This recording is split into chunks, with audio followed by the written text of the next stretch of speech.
A Niagara police sergeant who shot a fellow officer while both were on duty in 2018 is now suing the constable he shot. And new details about what happened that day have emerged through documents filed with the courts. Lisa Hepfner has the latest. Sergeant Shane Donovan was a detective in the Collision Reconstruction Unit, and on November 29, 2018, he was investigating a crash that had occurred in Pelham. Constable Nathan Parker was sent with his cruiser to set up a roadblock to keep traffic from the scene. In his lawsuit, Donovan alleges that Parker had to be told 3 times to move his vehicle into the correct spot. At some point, Parker left his post without telling anyone, and cars started passing through again, thus creating dangerous working conditions for the reconstruction unit, the lawsuit says. Donovan sat at the roadblock until Parker returned and reprimanded him.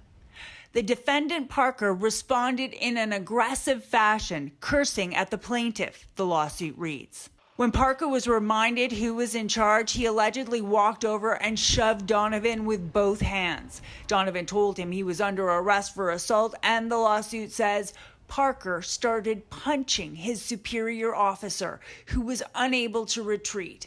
Then, according to Donovan, Parker took out his police baton and started to advance. So Donovan pulled out his gun.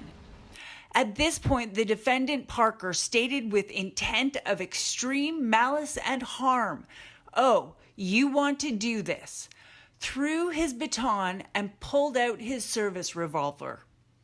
The plaintiff had no bulletproof vest on.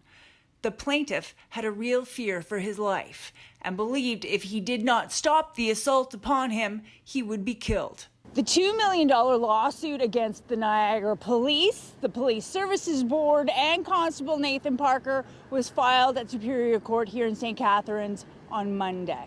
Donovan alleges that Niagara Police were negligent in that they knew or ought to have known that Parker was dangerous, and they kept him on the force with a weapon when he was known to have an uncontrollable temper and abuse his authority to harm individuals. That's what Wayne Penner told CHCH News shortly after the 2018 shooting. I was not surprised a bit. They should have got rid of him a long time ago, but nobody listened. He says Parker beat him up at the courthouse when he complained to a justice of the peace about Parker's threatening behavior. As alleged in the lawsuit, Penner says Parker uses illegal, mood-altering steroids. Parker has had several police disciplinary hearings. How he got to still be on the police force is beyond me. All charges Shane Donovan faced for his part in the Pelham shooting have been dropped. Nathan Parker does still face charges in the incident. So far, court staff say none of the defendants has responded to the unproven allegations in the lawsuit. Lisa Hepfner, CHCH News.